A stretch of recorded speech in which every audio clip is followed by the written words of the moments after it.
दोस्तों, कैसे हैं आप लोग। आशा करता हूं आप लोग अच्छे ही होंगे। अच्छा होना ही चाहिए। तो आज के वीडियो में हम लोग एक ऐसे थ्योरम के बारे में जानेंगे जिसको याद तो हो जाता है सबको, लेकिन प्रूफ कैसे होता है नहीं पता होगा। तो इसको आज हम लोग जानेंगे कि ये थ्योरम कैसे प्रूफ होता है। जैसा कि मैं यहाँ पर बोर्ड पर लिख रखा हूँ कि किसी त्रिभुज का बहिष्य कोण दूर के दोनों अंतः कोणों के योग के बराबर होता है। इसका मतलब ये हुआ कि जब हम किसी त्रिभुज की एक भुजा को बढ़ाते हैं तो एक भुजा जैसे मैं BC को बढ़ाया D तक, तो यहाँ पर एक कोण का निर्माण हुआ, कोण ACD। ये ACD जो कोण दिख रहा है ये बहिष्य कोण कहलाता है त्रिभुज का। यानी किसी त्रिभुज की तीनों भुजाओं को बढ़ाकर 3 बहिष्य कोण बनाए जा सकते हैं। ठीक, तो ये कह रहा है कि ये बहिष्य कोण जो है ये दूर का मतलब देखिए, इसके पास वाले अंतः कोण को छोड़ दिया जाए तो ये दो कोणों के योग के बराबर होता है। जैसा कि आप लोगों को पता है त्रिभुज के 3 अंतः कोण होते हैं, angle A, angle B, angle C। तो इसके पास वाला C जो है उसको छोड़ करके दूर के दोनों कोणों के योग के ये बराबर होता है। तो देखिए, ये गणित भी एक ऐसी चीज़ है जो नेचर में जो होता है उसको ये डिस्क्राइब करता है।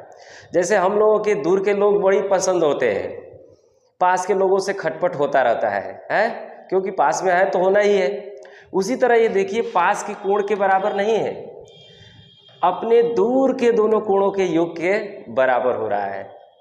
तो ऐसा नेचर में भी होता है।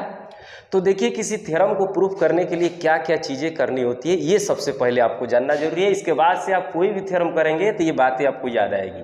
सबसे पहले नंबर पर इसमें किया जाता है प्रूफ कि क्या हमको ज्ञात है। तो इसमें क्या ज्ञात है, तो ज्ञात है त्रिभुज ABC में एंगल ACD बहिष्य कोण है। बस यही पता है हम लोगों को। ठीक है, बहिष्य कोण है। अब इसमें सिद्ध करना है क्या, वो हमको शो करना है यहाँ पे।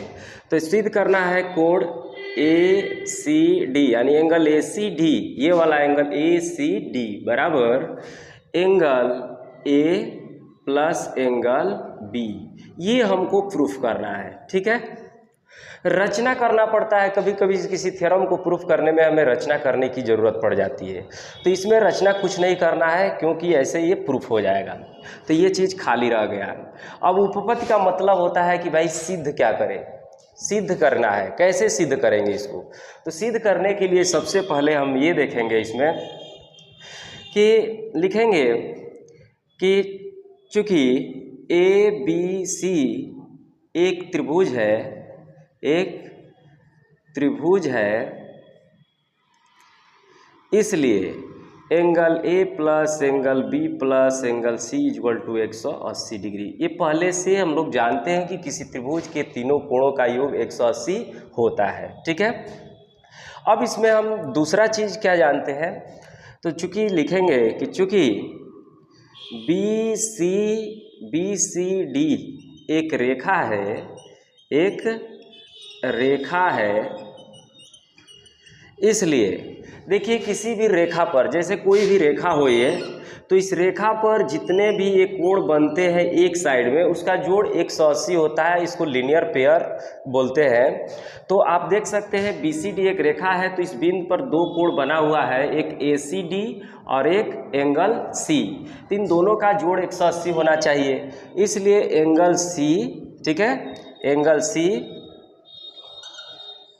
Plus angle ACD equal to 180 degree. Equation second. अब बताइए, इक्वेशन फर्स्ट और इक्वेशन सेकेंड को अगर देखा जाए तो equation first from equation first and second क्या हम लोग देख रहे हैं कि दोनों का राइट हैंड साइड बराबर है, तो लेफ्ट हैंड साइड भी बराबर होना चाहिए। इसलिए angle A plus angle B plus angle C equal to angle C plus angle ACD। C से C कैंसिल हो जाएगा, तो angle A plus angle B equal to angle ACD। देखिए, जो चीज़ हमें प्रूफ करना था प्रूफ हो चुका है। Angle A plus angle B is equal to angle A C D. तो आज से हम कह सकते हैं नहीं बल्कि प्रूफ भी कर सकते हैं कि किसी त्रिभुज का बहिष्ठ कोण सुदूर यानी दूर के दोनों अंतःकोणों के योग के बराबर होता है, अर्थात angle A C D is equal to angle A plus angle B. तो वीडियो कैसा लगा जरूर कमेंट कीजिएगा और वीडियो को अधिक से अधिक शेयर कीजिए ताकि हमारा भी मनोबल और बढ़ सके और आपको अच्छे अच्छे वीडियो दे सकें। धन्यवाद।